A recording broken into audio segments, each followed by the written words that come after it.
everyone, and welcome to MAAC Esports here on Twitch TV. We are here for the MAAC Esports Championship, some SSBU action coming your way. This is the first ever EGFC LAN tournament, and we are so excited to bring it to you. My name is Soy. Joining me at the desk all weekend long is Kilo Miles, and we are ready to jump into some SSBU action. This is such an exciting weekend. Yeah. So I was saying it to you before we came in. We are never going to see a level up like this. How many teams did we see that said, we're just playing to get the MAAC? We're going to be so much better on LAN. We're going to be 1,000 times better. Now we get to see those promises come to fruition here with Marist taking on Canisius College. And that's just our first matchup of the day, too. I mean, these schools have trained for so long. It's been, 14 weeks of regular season action just to get to this point. And if you are wondering the stakes that are on the line here, the teams that get to grand finals first qualify for that national bracket. But it all starts here. Our very first match of the day, a Fly versus Zucchini. Canisius, this is going to be Zucchini on the Corin, not one we've seen in the past here. A Fly opting for his tried and true, the Game & Watch. Yeah, this is interesting to me. I've never seen the Corin before, but disjoints usually are a better call against Game & Watch. The thing is, Corin doesn't have a lot of great landing options. You're going to have to call out a lot of these aggressive options with the counter if you maybe can. Like, if you're able to call out an aggressive up B with the counter anyway, but you can't be running like that. You got to abuse your disjoints, because otherwise that down smash, that'll kill you at like 70. Got to be very careful here, and remember, in this format, every single stock matters, and we do play out all 5 sets here as the side B lands, and right now it feels like Zucchini really struggling to find a way in the first place here, and that down tilt will take the first stock. A-Fly already looking 1,000 times faster right now. Canisius looks so prepared for this as A-Fly gets the setup off stage. I don't think Zucchini has a jump. No, but now it's used. A-Fly doesn't catch the juggle, though. Trying to find a little bit more of an opening there, but these up Bs continuing to put in the work here for A-Fly, as now Zucchini trying to find an opening of their own, but these landing nairs, they just can't quite connect. It feels like the small hitbox of Game & Watch is really to A-Fly's benefit here. Yeah, and they just keep getting this up B out of shield, and A-Fly's getting the conversion almost every time into at least one nair. This full stock lead is snowballing faster and faster. Now that back air is a great tool. It pushes you backwards, so it spaces yourself. If you hit that back air on Game & Watch's shield, you might actually be able to block him, and that pin is going to be able to take out the stock. Now, you've just got to avoid getting edge guarded here. Ooh, you could tell A-Fly wanted to catch the landing there with the down smash, but no luck for him quite yet. That being said, Zucchini working at 138 right now, just trying to find any way to get something on this stock, make it a little bit more manageable on that last stock. The side B doesn't connect. The falling up air, I like the idea, but it's going to get punished there by the jab, and A-Fly now just kind of waiting for his one opening to take the stock, but look at this, the juggle coming through. This is a quick rack up of percentage now. That forward air not going to take the stock quite yet. Both players surviving. But what I'm seeing right now is music to my eye. Ooh, though, that F smash does change things. However, Zucchini is finally playing around these disjoints a lot better. The spacing, they're hitting right at the edge of the sword every time. And, well, Game & Watch, A-Fly just don't have the tools to contest with that. Zucchini has been getting the majority of neutral openings since that initial stock, and they're actually able to even it out. However, will this lead that A-Fly built run away with it? What a huge answer there from Zucchini. Like you said, these disjoints starting to really put in the work, and a game that seemed to be in A-Fly's favor. Now look at his shield, all that pressure. He's got to be very careful now, and look at all this, just so much pressure here in the corner. It's another forward air landing, and this is anyone's game at this point. Zucchini making this dead even right now. I can't believe it, Soy. As you're able to get the pin again, put Game & Watch off stage. Probably not going to get the edge guard, but one good read at the ledge could be this light character's doom. A-Fly playing around these back airs. They're one big disjoint that they can maybe poke at Corn a little bit safer at. Avoid the pin. That forward smash nearly finding its mark, but a Fly got the shield out in time. both playing at relatively high percents, and both characters have a decent amount of kill power in their kits. The side B not going to be able to take the stock quite yet. He'll up B back to stage in the drift, gets him back to the ledge. Neutral B is going to be dangerous, but the down smash into the forward smash follow-up, and a fly takes game one. Oh, that was so close, Soy. I couldn't believe it. I thought that Zucchini was able to get the clutch factor, but no, A-Fly sees one unsafe option on their shield, and they don't up B. So many Game & Watches, they have this, I don't know, innate instinct, this animal instinct built into them. Something hits their shield, they up B, and that's not always optimal. There, it was a slow option, so what does A-Fly do? They drop the shield, down smash, it buries, and Zucchini is dead. And that was a huge stock to take too. Remember, the way this format works, and all these players know this, but it is, a point for every stock you have remaining. It's always a best of 3 in these sets, and if you win your set, you get those bonus 2 points for winning it. So we're seeing a run back here for game number 2. What are you looking for Zucchini to change in this game? I mean, honestly, I would rather just see Zucchini play as they were playing at the end. I mean, it might have just been a land difference, a character difference. Either way, though, Zucchini towards the end of that was looking a lot more dominant. This is exactly the Zucchini I'm talking about. Playing around just the edge of core and sword, getting a lot of safe follow-ups with those nairs. It's looking very safe for them, and that's exactly what you must Game & Watch.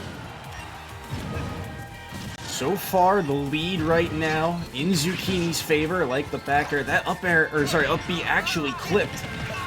And now you're seeing an opening for A-Fly, making good use of these juggles. Both of these players, juggling seems to be really a marquee for them, as that up B early gets them past the ledge, a huge opportunity that Zucchini's going to get out of, and the side B will connect as well, so stock number 1 off the board. Yeah, this is looking very good for Zucchini. However, if Canisius is able to get this juggle, no, A-Fly going to be dropping it for now. On this stage, there's not a lot of landing mix-ups, which should be good for the juggle. However, the fact that Zucchini can land with disjoints is really messing with A-Fly's ability to juggle. Zucchini still with the lead at 107. You can tell A-Fly starting to really hunt for a way to take this stock off the board, and Zucchini is just leaping at every small overextension. I like the idea of that neutral B, but it doesn't quite get the follow-up, but this one will, and that's going to be the stock. It's 3-1 Marist's lead. Yeah, now how do you get this kill? Going way off stage for the edge guard, but a good mix-up on your aerial drift right there, and that fast up smash gonna poke, get some more extra damage. Now, going low, they're able to pin on the side, get all the way back up with that double jump, but eventually the bomb will finish Zucchini off. Now at the ledge, though, a beautiful tomahawk, putting the A-Fly off stage. Every little bit of percent right now that A-Fly racks up on this stock just makes the comeback for them so much more difficult, as Zucchini just continuing to pressure away, like you said, those disjoints, just putting in so much work, as A-Fly right now gets the drag down. This is a good string of combos and a couple of hits, and they've gotten Zucchini up to kill percentage, but they've got to find a way to take this stock. And right now, Zucchini's defense pretty clean overall until that down air and the follow through on the back air, just like that. It's a tie game. So this is looking monumental. If A-Fly is able to get this turnaround and get a win on Zucchini, one of the more consistent players on Marist, to open it up. Marist is the higher seed. Marist is expected to win, so that's a tone setter right there. You don't want to let that happen. As now, here's that joke coming out. Can A-Fly make this comeback happen? Gotta play careful. 88.8%. Really, any strong hitbox could do it here. You're gonna have to eat a few more trades, but this forward smash, oh no, he falls out of the multi-hit! That's a huge opportunity gone by the wayside, and A-Fly a second chance at life here. I thought it was over and done with Soy, but now, look at this, the percents are even. It's Zucchini in disadvantage trying to land, and they can't quite find the way in. The pin's not landing, but the landing neutral air, it's slowly taking stage control back, and then it's zapped away by the bomb. Now you getting back on the up B force. Jab gonna send him away. 130 right now on Zucchini, 118. And the follow through on the back air follows him all the way down, and the back air lands, and we're back to a tied game. Beautiful stuff by Zucchini right there, hitting that back air at the last second. Oh, I thought it was slipping out of their hands, slipping from their clutches, but they're able to bring things back by following Game & Watch off stage. Now, normally, terrible idea right there. You never want to be off stage with Game & Watch because they have so many tools. What happened here? That looked like they just DI'd down and were able to get the shield out, but either way, a huge risk. But in a high-pressure situation, you've got to go for risks. You've got to accept that they're not going to up E early. They're not going to react, and you're able to get that. A huge moment there, and like you said, just following through. We've talked numerous times in the past about how important edge guarding is in these games, in these scenarios where every single stock matters. The fact that he was willing to go for that play is a massive, massive call-out, really, from Zucchini. We'll have to see how they respond here for game number 3. Looks like we'll be running it back to Kalos here, and again, this is a massive set for these two players. Winner of this gets those extra 2 bonus points on the board. So game number 3 between Zucchini and a Fly.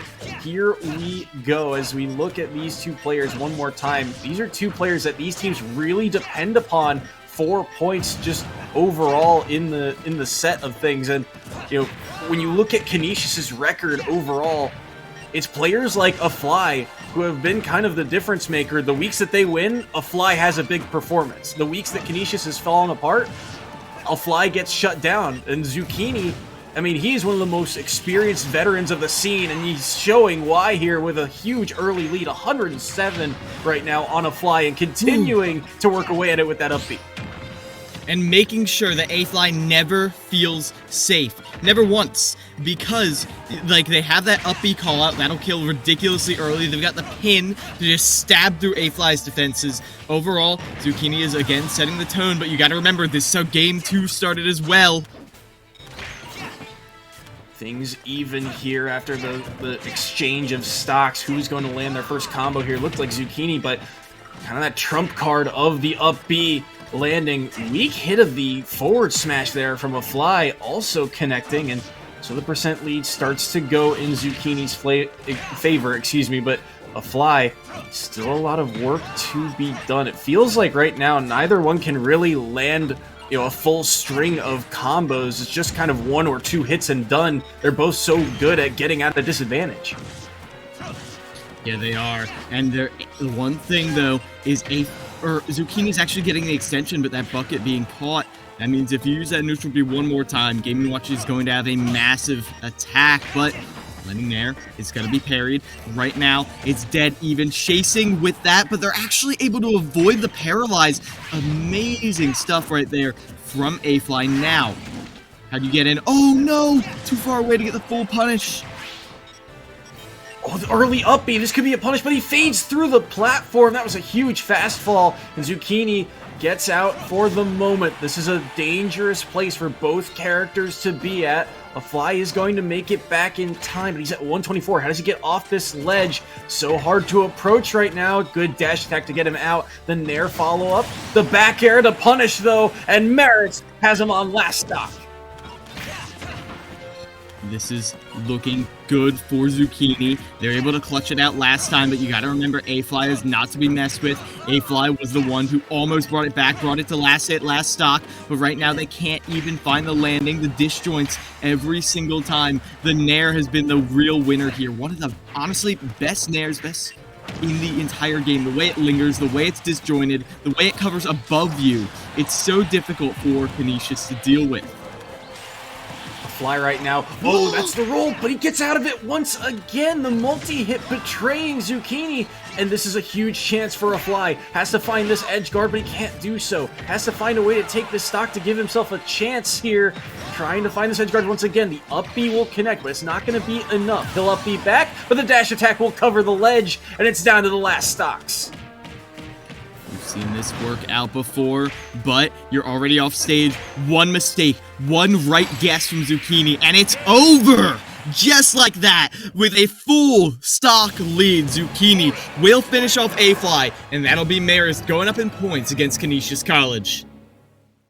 4-1 gonna be your score line, but that was a close one, a nail biter. But at the end of the day, Zucchini, they got so much work done on that last stock to get that, to a point where A-Fly had to play perfect on his last stock and just didn't have the right answer on the very first ledge option. But well done to both players. Yeah, it really was nice. And because of that, Zucchini is going to get 4 points on the board, and that is because of the way the rules work. Victories give you 2 points. Every stock remaining gives you 1. It's a little confusing to start out, but once you get the hang of it, like these players certainly do, it's a great way to get every single match mattering. As now, I'm going to be looking in to see who is going next. Now, one of the things is, you do have to keep it a little bit even, because when you get down in points a lot, then you're forced to get like double 3 stocks in order to win, and that's not going to happen at this level of play, not without a miracle.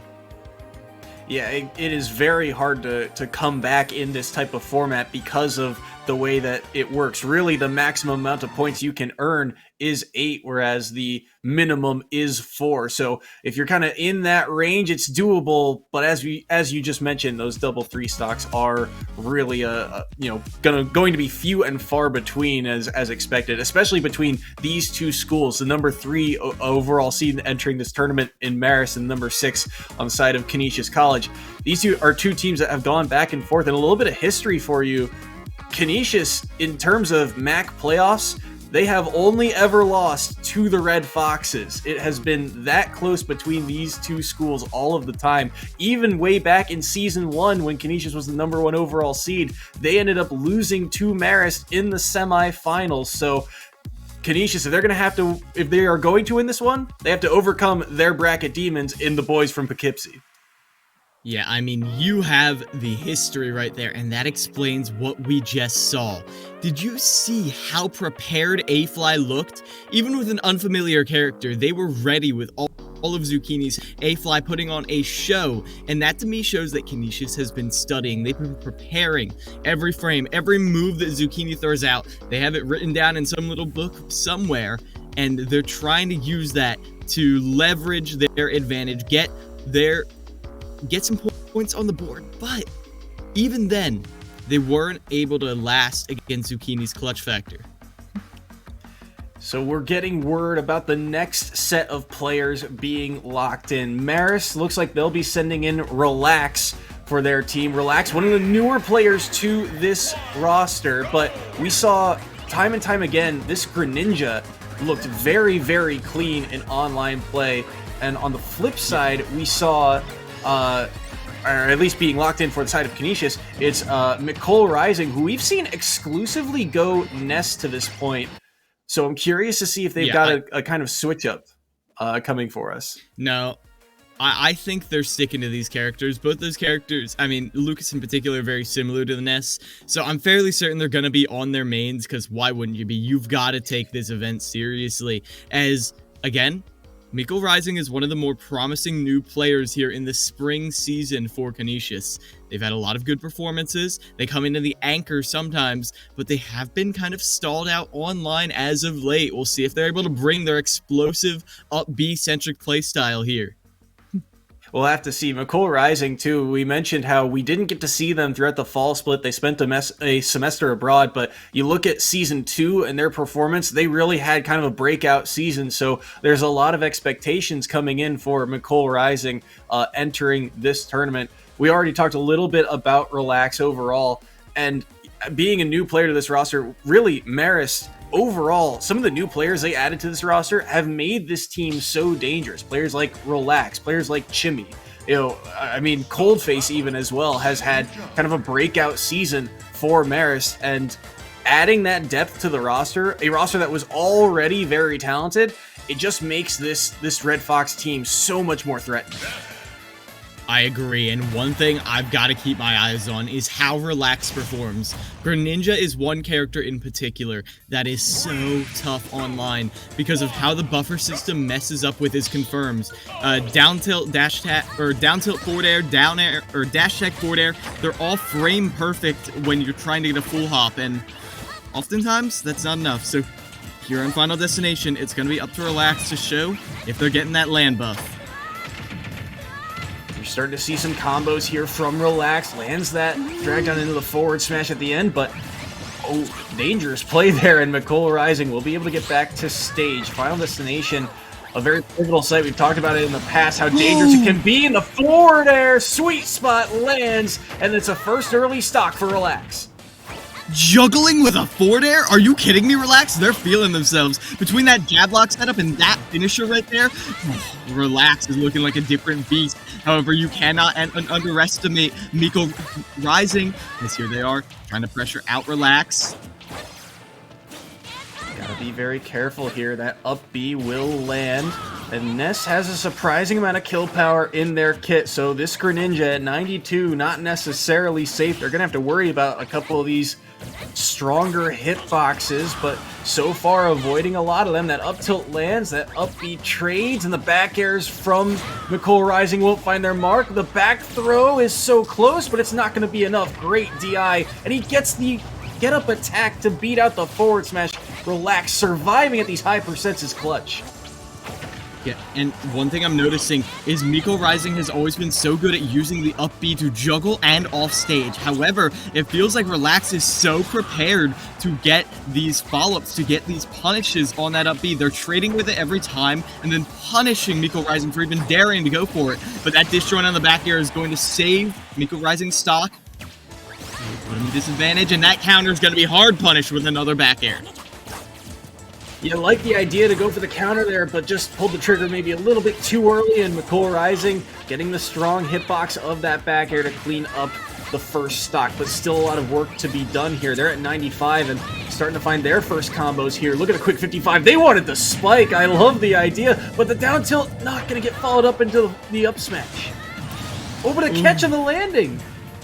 The thing is, Soy, what we may see is overcommitments. When you're down a stock, you have to go for them. Otherwise, you're just going to lose out. You've got to get these huge edge guards, but you're going to miss out your opportunity to continue those up B edge guards. Now it's the opportunity to finish them off with this up air, but it's not quite going to manifest. Now, where do you find the juggle? No, Relax isn't able to, and instead, it's once again Miko Rising, shoving them up into that blast zone, but they can't get the kill. Finally, with the up smash. So clean, just really nowhere for Relax to go throughout that whole sequence, and then finally the moment he goes to ledge, McCole reacts with the yo-yo. So now things are dead even on this last stock, but the percent lead slowly starting to go in Relax's favor. These combos doing so much work. Good air dodge around that forward smash, but where do you have to run to if you are McCole Rising? These landings, I mean, time and time again, Relax is finding a way to get the job done, and now McCole Rising at 107, trying to find a way back. Good forward air. Yeah, it's looking nice. Oh, that up B, it's not going to be punished quite yet. Instead, actually, the relatively low end lag is actually going to put Miko Rising in advantage. They're going to peek at fire at ledge. This is looking dead even, Soy. As you can see, these empty hops, Relax is fishing for one big hit, looking for that forward air, but they can't quite get the spacing. Not yet, because this wall of hitboxes from Miko Rising.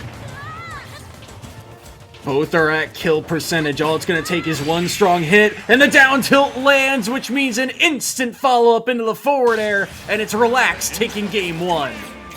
Relax, setting the tone right there, keeping the pace up, and then they look behind them, and Miko Rising is matching them entirely. Based on how Relax opened up that stock, I was thinking it was going to be Relax all day, but Miko Rising cleaned up their gameplay, and they made that as close can be. You were talking about it, that the fact that there was just kind of a wall for Relax to try and work through between all of the aerials, the side Bs, there was really no easy way in towards the end of those stocks for the side of Relax, but the problem was, by the time McCole had gotten it close enough, he had to play so perfect. Greninja's got so many setups that down tilt is just so deadly because of everything it can follow up into. You even have to watch for things like dash attack. It's just so much to worry about for McCole Rising, and Relax was able to capitalize off the back of it. Yeah, but Relax is very patient with how they get in. Maybe a little aggressive with these nairs, but hey, you want that low percent damage. Speaking of low percent damage, though, these fair chains from Miko Rising, they're going to get the initial damage racked up. Good grab there. Relax is going to follow into the up air strings. A couple of them. The third one won't land, but ooh, that neutral B seemed a little ill-advised, and now McCall Rising stuck on the platform, taking a lot of shield pressure here. Relax going to follow up here, got the drag down, but the Nair beats it out in time, and so Relax can't get the follow-up on that combo. Landing Nair right there. I guess you didn't get enough that drag down, at least not the spacing you wanted, but good awareness from McCall Rising, as now it's back to this poke game. They both got a sizable disjointed forward air, and that's what's controlling the center stage. That is the battering ram that gets them in, but that up smash is going to finish them off at ledge. McCall Rising in the lead. That up smash just so strong, does so much work, especially on those edge guards. But that's going to be the down tilt once again into the sweet spot of the up smash, and things are just like that, back to even. And immediately dash attack into up smash. This is looking very good for making this even again. After being down a stock, Relax has managed to get that one opener that Greninja needs to put you in disadvantage and keep you there for as long as you please.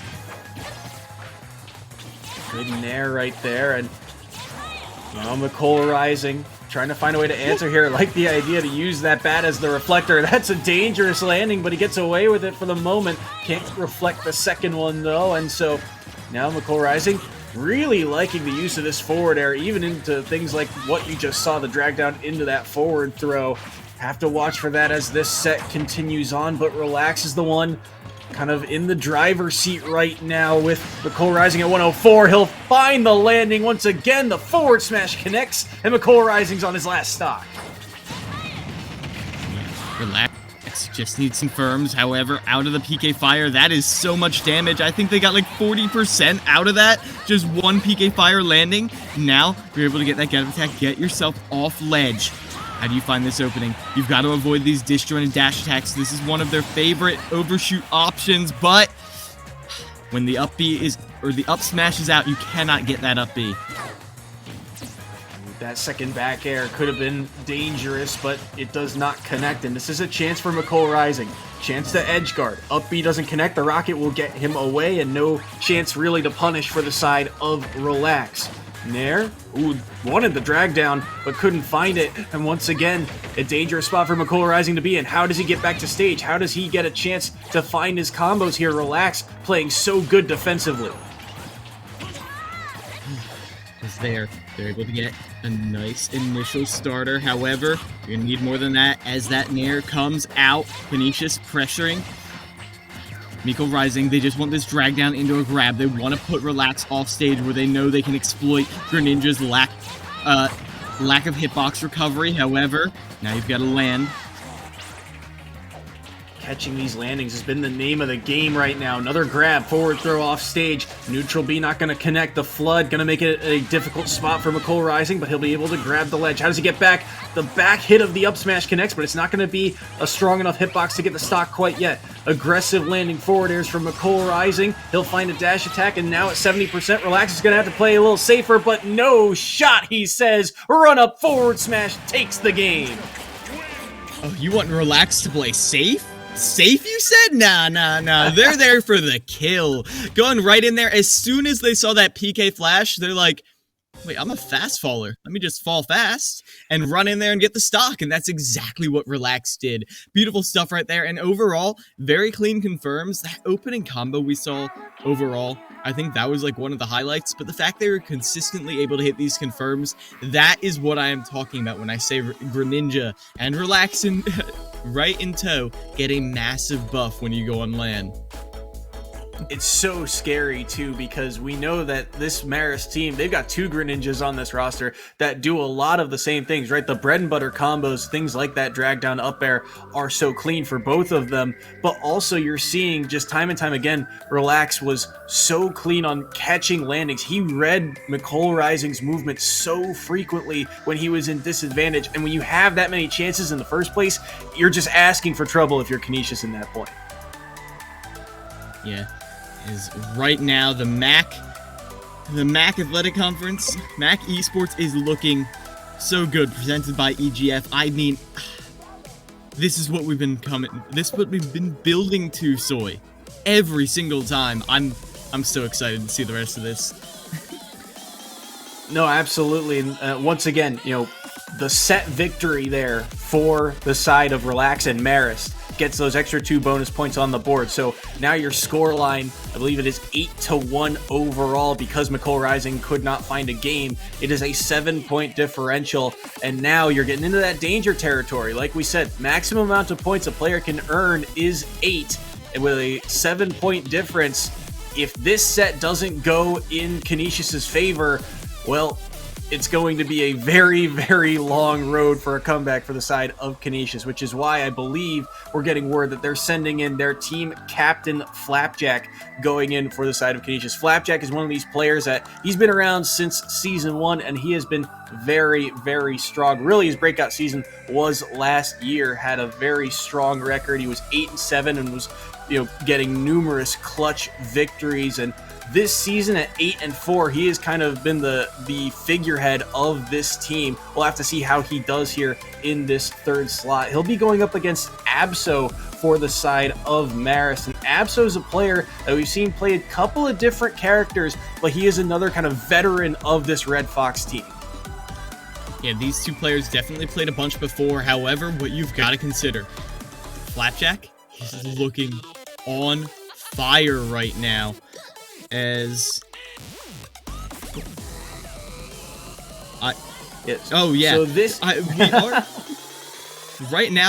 The B stream running right now at twitch.tv/mainline esports, and it's looking like Iona College is, well, doing great against Fairfield. Another amazing team. This MAAC championships is stacked with so many players, so many games, and Overwatch is looking clean as well. Hey, if you got multi-stream up, hey, make sure to add on twitch.tv/mainline esports.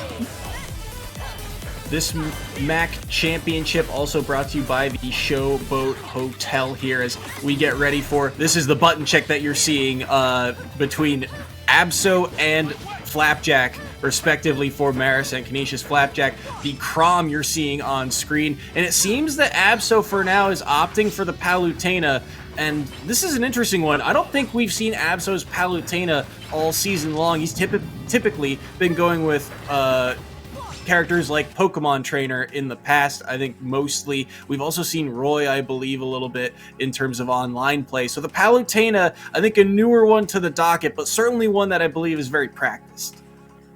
Oh, of course, and you're gonna want a Palutena to deal with these disjoints that Crom provides. You need to be able to put up the wall, and even though, let's be honest, Flapjack is gonna find ways occasionally to break through it, if you're able to space back airs correctly, punish these aggressive options with that invincible back air, invincible dash attack, and exploit Crom off stage. That's the name of the game. Palutena, a great counter that they can use to obliterate Crom's recovery if they do end up going with this character. Yeah, they are. We'll have to see. One of the... He's hovering Isabel. Isabel? What are you doing? I would be very interested to see something like this. Okay, never mind. It is going to be the Crop. I will say though, one of the things that I think sticks out to me about Flapjack's playstyle in particular is that his survivability on a character like Crom, it is so vital. When that recovery is so exploitable with a character like Palutena, you can often see times where Flapjack is living to these absurdly high percents at points. So we'll have to see if that is the case today, or whether or not Absol is going to be on point with that edge guard. At the moment, though, are you even going to get a chance to put Flapjack off stage? Look at the way they're mixing up the recovery, slashing through the beginning of that up B. That's exactly a new development that people have been making in the Palutena matchup. Absol is going to have to be wary of that. As I was going to say, Flapjack was looking so clean when I saw them last week against Sienna. It's possible that this could be the big turnaround we're looking for. That up air, gonna get a lot done, has to avoid that explosive flame, and he cannot do so. How does he find a way to land? Spacing around just enough. The side B doesn't connect, and now both of them are at kill percentage. Gotta play carefully here. Air dodges away from that forward smash, and the up smash doesn't land either. Absol willing to pull the trigger on a couple of these big early kill moves. This is that edge guard spot. The air dodge gets him back to stage, though, so no chance to counter. That back throw gonna put him in a tricky predicament as well, but again, that air dodge, just enough space on it. Dash attack won't take the stock, and one of these two looking for the stock here. The up tilt not going to land. That up air just enough. That's the first stock off the board, and it's Flapjack to strike first. Ooh, but answered right back with that fall through platform called out. And now, here's the pressure.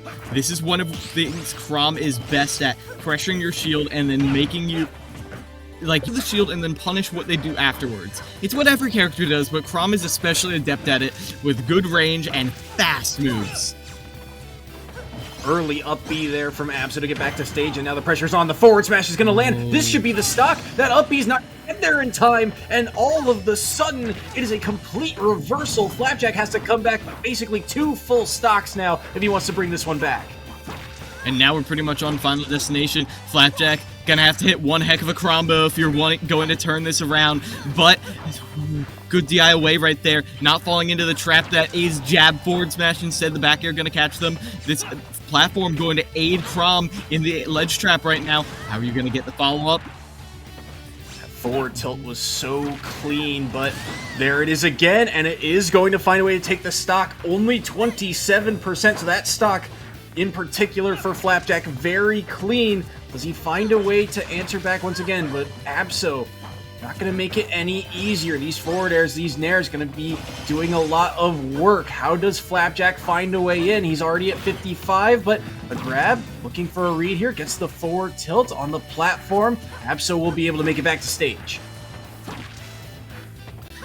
And how safe Flapjack is playing right now is incredible. They're pressuring almost exclusively with jab, which is going to confirm into at least one guaranteed follow-up every time. But that time, well, being preemptive with your attack is punished. But a hard call-out. Forward smashing while Palutena is jumping backwards towards you. Could just throw out the back air, but no. Flapjack had the read, had the awareness to know to just throw out that back air, finish off the stock. Beautiful stuff right there. What a read, too, just seemingly out of nowhere, snatches that game away. So game 1 there going to Flapjack between he and Abso. And now Canisius, they're on the verge of getting that very first set win here against Marist, and that could do a lot for them. But once again, you know, for the third time between these two schools, it is really punch for punch, but Marist able to take those first 2 sets. You're seeing the minimum amount of points earned every single time. It's coming down to the last stock almost every single moment. I'm curious to see what the game plan is for Flapjack headed into game number 2, because, again, while he might get some points, if he's mitigated to only 4, it's going to leave a lot of work still for the side of Canisius. Yeah, as you can see, they're eyeing up at a bunch of different counter picks. They've got that Isabel unlocked. They actually used it online, so I'm not surprised. And Flapjack's just trolling us right now. But yeah, you've got to stick with the Chrom after that momentum you had in that last game. They were almost able to bring it all back. Abso looking very clean despite not having the best performances online this year. However, Flapjack is the captain for a reason. PS2, the site of game number 2, and we'll have to see what they can get done. Abso is the one off to an early deficit here at 53, but the forward air is doing a lot of work. Up air combo here, possibly from Flapjack. Doesn't get too much off the back of it, but you're seeing at 71% right now is Abso, and I think the key that we are seeing time and time again, you pointed it out towards the end of that first game, Flapjack is playing a whole lot safer, and Abso is just getting punished time and time again for it. However, there have just been a lot of little microspacing moments, and the one thing is, even though the air dodge recovery is safer, it's just as predictable as the up B recovery, especially if you never go for it. Never mixing it up at all, that is really getting to them. They need to find a way to get back to stage, but this ledge trap right here, this jab could just hit ledge. No, instead, just swiping at the shield. To be able to make it back to stage, and Abso, that drift not far enough. Tried to pull it off again, but he was a bit too low, and will drop his stock there. So things back to even. And I do agree with what you said. One of the things is that this Chrom recovery is going to be exploited. The air dodge or the up B, there's an answer either way for Palutena. So Flapjack has to really win this game on stage, and he's done a decent job so far, but you're seeing on the second stock now Absol playing a whole lot safer, and because of that, it's 60-7 in terms of percent right now, and it's continuing to pull in Absol's favor.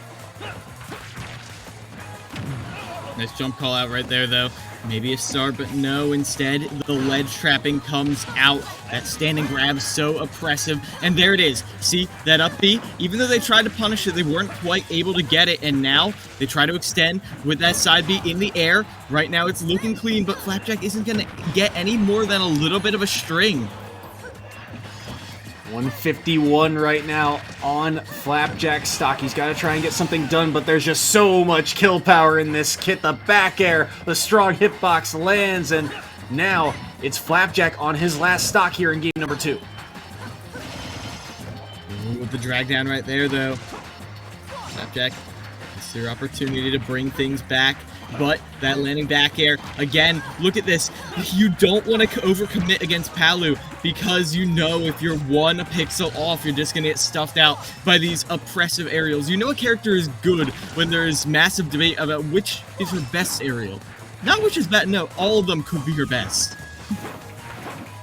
Also dangerous, you have to look for them here. The Nair doing a lot of work on that platform, and Flapjack is up to 78, and he's off stage, but the air dodge back, that forward tilt, not going to get the job done quite yet, but he will be able to catch that high recovery with the forward smash, and we are back to last stock scenario here between these two. Yeah, forward throw off stage, trying to catch an early up B, but no, nice delay right there by Flapjack, but going for the jump right there is going to be called out. These explosive flames are so hard for Flapjack to deal with. An opportunity here with the jab, though. When you see Crom get one move, you hear that signature sound of the sword cleaving through a smashed body. You've got to be ready. You've got to be ready for huge follow-ups. It's all ready. This is looking maybe doable. One good read towards the ledge, and Flapjack could take this. Got to be very careful here if you're Absol. Went for the ledge trump back air. I like the idea, but he's going to get out of it for now. 87 right now on Absol. The low recovery, the up B, he got the spike, and the turnaround, the absolute reversal there from Flapjack, and he takes the set. I don't believe what I'm seeing, Soy. That was beautiful. Though, maybe not so beautiful. That is the one thing, though. When you get antsy against Crom, you want to finish off this character as quickly as possible. The one thing you can't do is go off stage against them. Because if you're not ready, if you don't have that counter out preemptively, one little timing mishap will mean you're going to get spiked, and that thing will kill at 0 sometimes.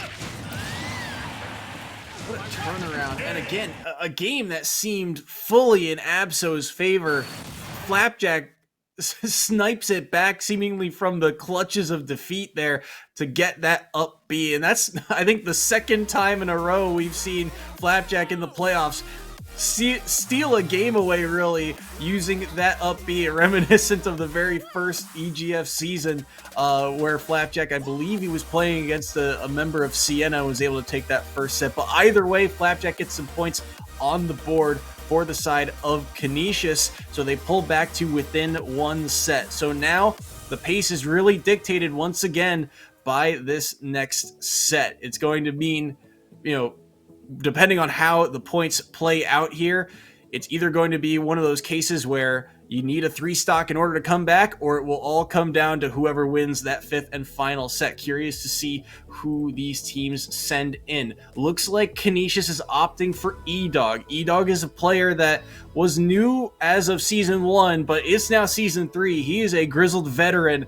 of the scene, but he is also a character, or a player with many characters under his belt. Curious to see which one he opts for here. On the flip side of that, Marist is locking in Rograt, the other Greninja player that we've seen time and time again for this Red Fox roster.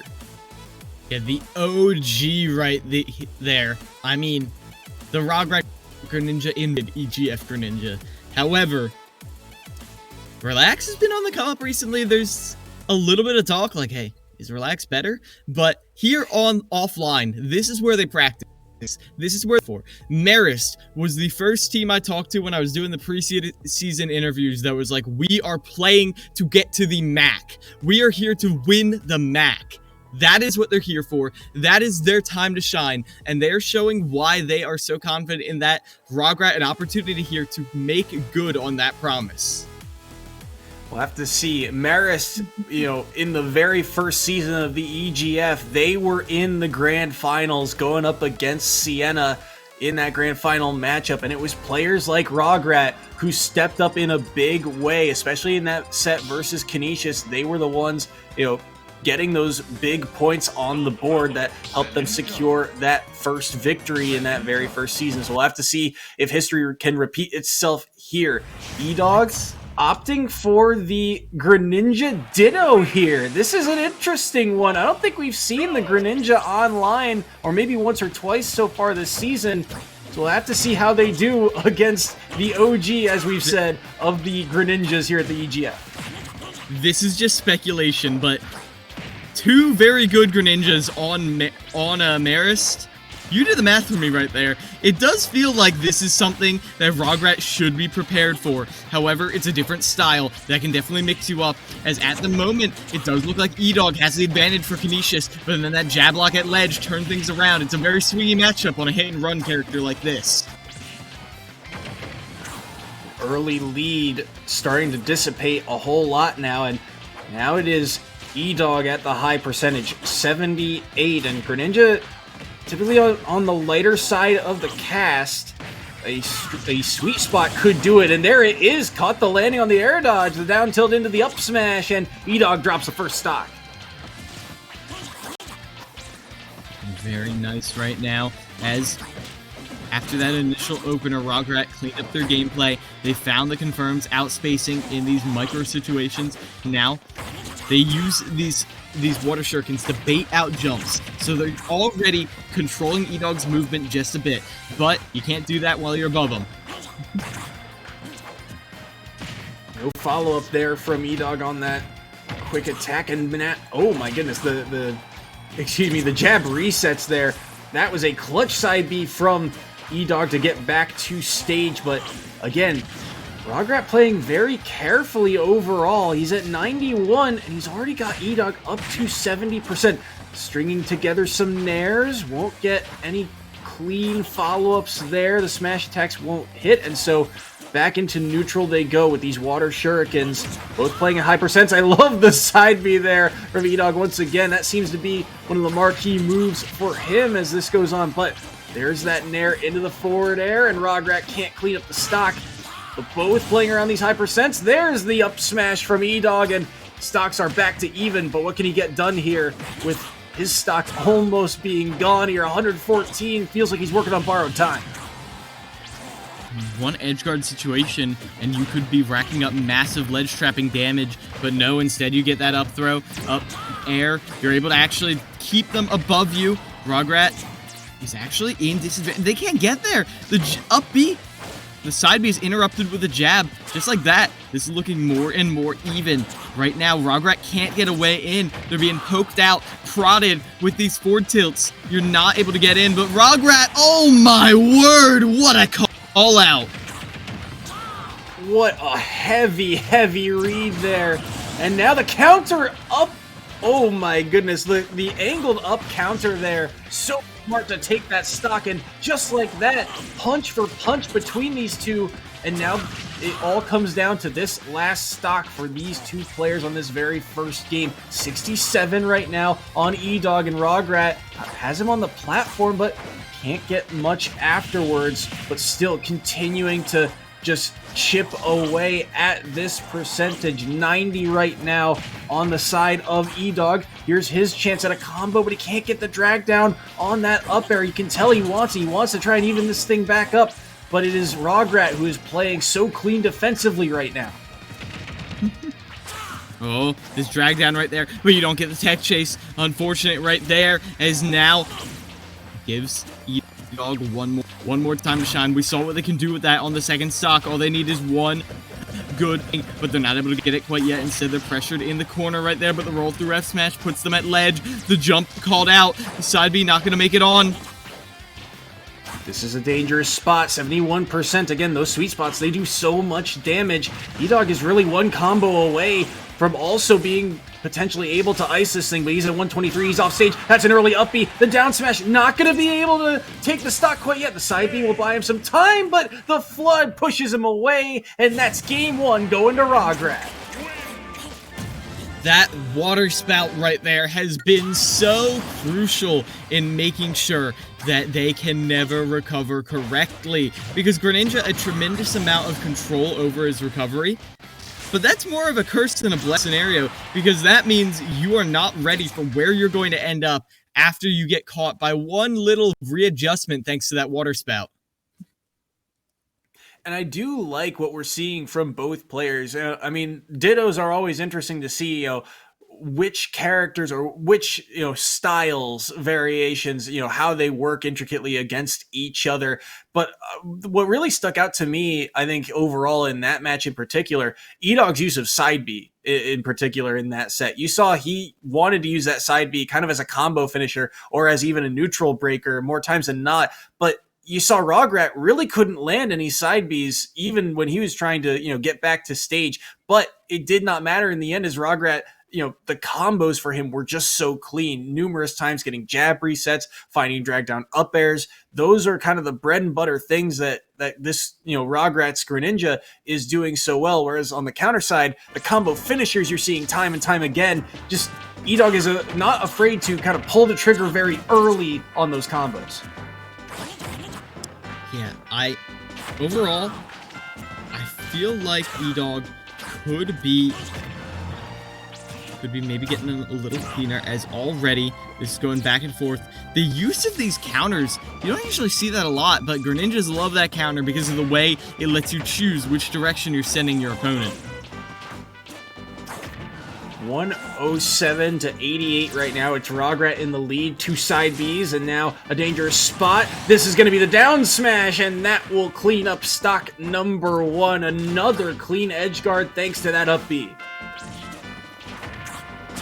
Yeah, you don't even need to gimp them. All you need to do is force them to go on stage with that recovery. Then, well, you more or less have him cooked. You get that 2-frame right there, but no follow-up. You got to be ready for that. And it looked like they almost were, but the percent knowledge wasn't quite yet there. Ooh, so that falling back air, not going to connect.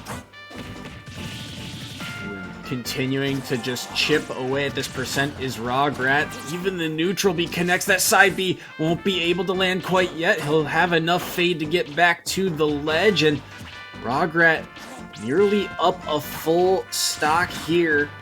And that percentage, again, just in his favor. But he's got to be careful at 112. One strong hit should do it. I like the idea there from E-Dog, but he up B's right into the platform, which allows for the sweet spot of the up smash. And it's 3-1 in Marist's lead. It's looking close right now. Both these players playing so clean, so smooth. As there, you're able to get that Nair. The Nair kills? I had no idea, but clearly E-Dog did. They're still down a full stock, though, and if Marist gets another 2-stock lead going into the latter, I think the last game, this could be really detrimental. E-Dog has to find a way to answer back here to allow Canisius a solid chance in that fifth and final set, but a lot of work to be done here. Starting to chip away at this percentage. Can't get that forward air, though. Again, these combo finishers, not always finding their mark, because you gotta, get the full combo first, and the percent just starting to be worked away at. 61 right now on E-Dog to 34 for the side of Rograt. There's a good combo starter. I like the idea for that second back air, but not going to find his mark quite yet. Forward smash from Rograt won't land either. And Rograt taking a page out of Relax's book, just kind of waiting, scouting out where E-Dog is going to land out of disadvantage. 94% on E-Dog, working on borrowed time here. Has to find a way to get something done. Air dodge around, and he'll be able to make it back to stage, but continually pushed to this corner. looking so close right now. You need to get this stock, though, if you're able to keep Canisius in this. But E-Dog right here, just barely even able to get back on the stage, but there's the opportunity. Forces the jump right there, but countering out that side B, the matchup knowledge, because, hey, it's your own character. You know exactly what Rograt wants to do. So smart now, and that's a good follow-up on the forward smash. 34 quickly dealt to Rograt here, but E-Dog has got to play so careful on this last stock. 105, all really Rograt needs is something like a down tilt or a dash attack that could ice this game, or just the sweet spot up smash, and that will seal the deal. It's Rograt getting the victory. Beautiful stuff right there as Rograt cleaning out. Oh, yep. Yeah, you flex that. You got that win, and you win the Ditto too. Winning a Ditto always feels better because you know you outplayed it. It is a true 50-50 matchup, even if other people will disagree. Like, oh, beautiful stuff. Really well done for both of these players. I mean, the Ditto is always, as we said, very kind of interesting to watch, and we weren't really sure if we were going to get the Ditto in the first place. Again, E-Dog has kind of gone with the whole cast of characters over the season. We've seen Byleth, we've seen Captain Falcon.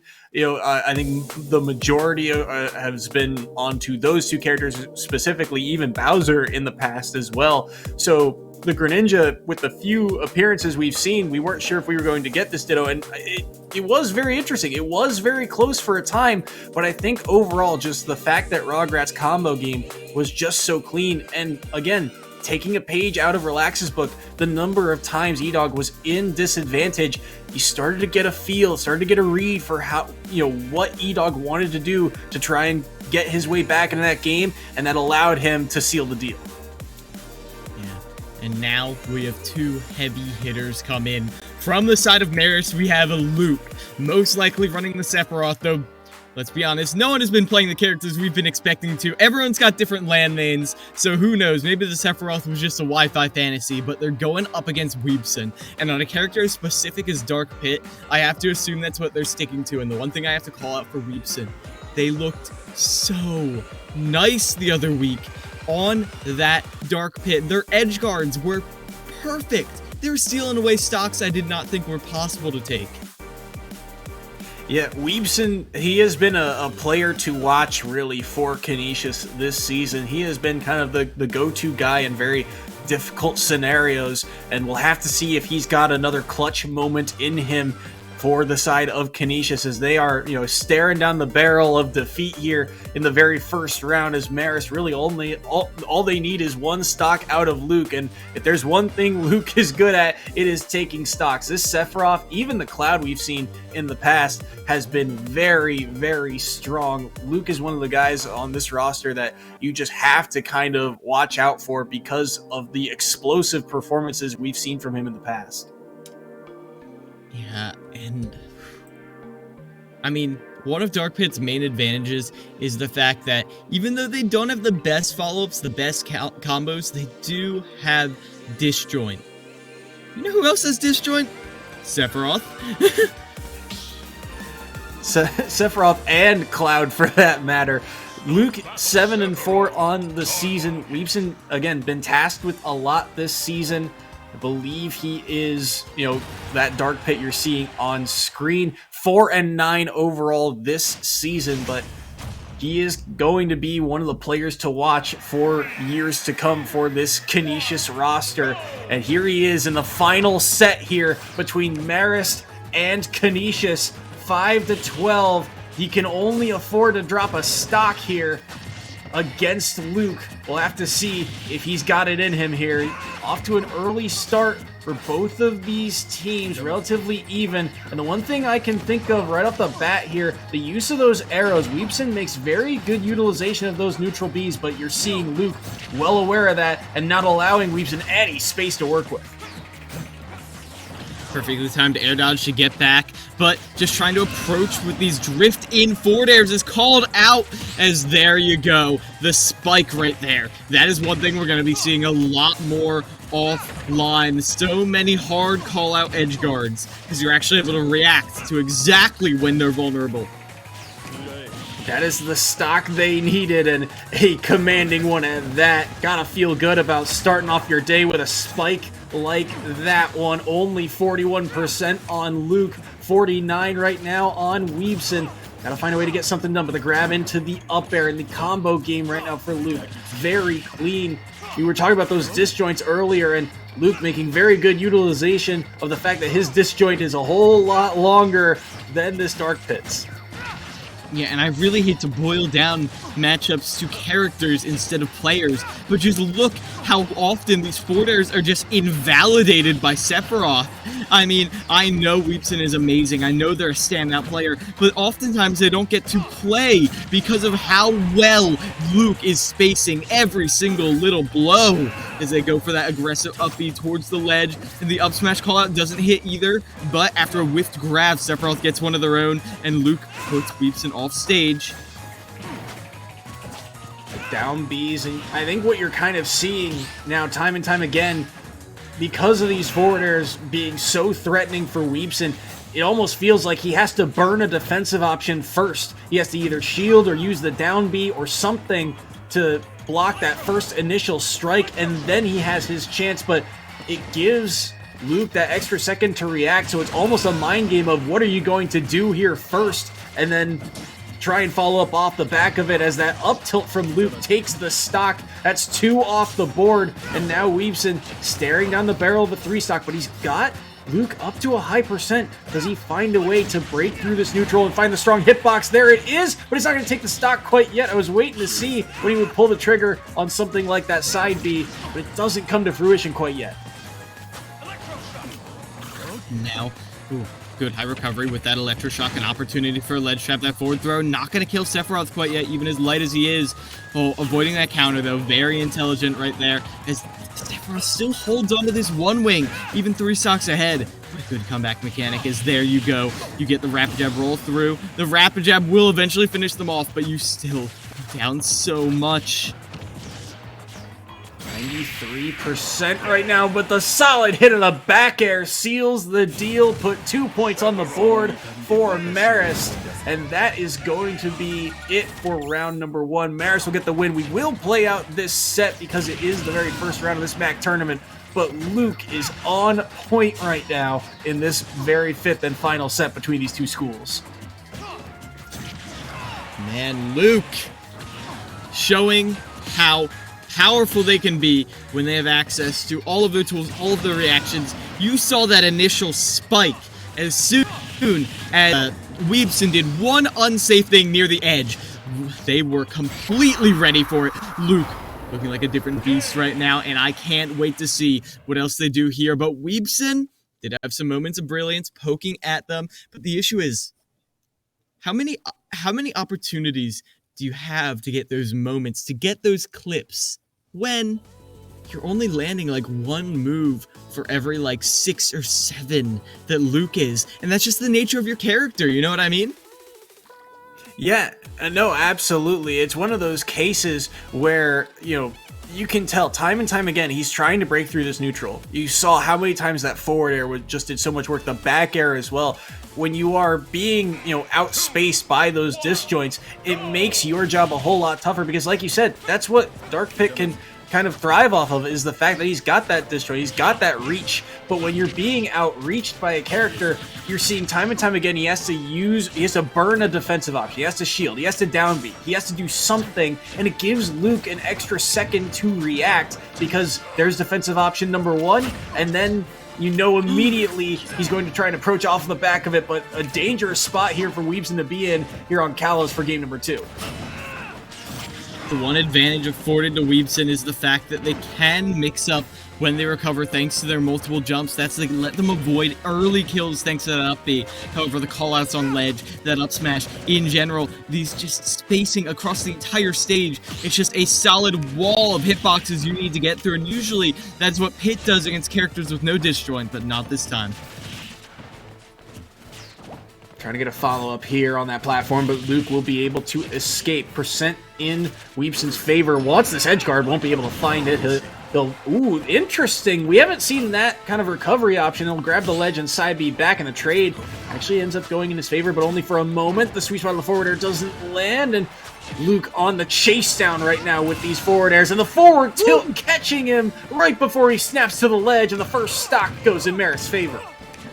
One wing is better than two right now, as you cannot deal with the fact that, I mean, the one wing is gone now after taking that stock, but it's still so difficult to contend with the massive increase in aerial drift and the multiple jumps. I mean, you're pretty much just taking pits.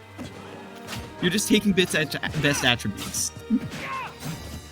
It is something that is really the struggle for Weebson right now, and I like the idea of that up air, but it's not going to land quite yet. Nair, not going to do the trick either. And I really do feel like that is the case right now, and it's not to say that, you know, both these players are very strong in their own right, but right now, Weebson has got to find a way to answer. There's just no clean way for him to break through the wall that is Luke Sephiroth. Just so much space, so much control, but these arrows, gonna make an edgeguard attempt. Nair won't get the job done either. Those arrows won't get it done, and there's the up air to seal that stock away. That platform is a trap, because when you keep getting edge trapped, keep getting edge guarded by these arrows, you see that platform and you're like, oh, I can go there and it's safe, but Pit has that killing up air to finish you off. Now you're going to be taken down 2 stocks to 1 again, but Weebson's still an opportunity here. We saw a clear game plan for one of the first times right here. If Weebson is able to set it up again, maybe a little more can come of it, but right now Luke is not looking to let that happen. Luke is slowly pincering down, and there's the charged up smash that will seal the deal, and the boys from Poughkeepsie are on to the next round. Beautiful right there from Marist, showing that their words were not all just bluster when they were saying we are intending on winning the MAAC. Canisius has done well online against a lot of teams. Last week against Siena, they were able to get some points on the board, which against the number 2 team is not too shabby at all. But ultimately, they're going to be falling in the first round in the quarterfinals. And Marist moving on rather cleanly, too. A round of applause for Canisius, their efforts this season. I mean, they still have their regular season to play through, but they have done a very good job up to this point. It was a tall order for them to try and take down Marist, and they just couldn't quite get the job done. A well-earned victory for the side of the Red Foxes here in round number 1. I mean, this was an incredible first game, and we've still got 3 more all day long between these, these MAAC championship schools. It is going to be a blast, and I mean, what a day it's going to be. Yeah, MAAC Esports, the MAAC Esports Championships presented by EGF and the Showboat Hotel are kicking off in style. If this is what we're seeing right off the bat, I can't wait to see what else is coming. We'll be back at 12:15 with more Smash Brothers action, but until then, we'll see you.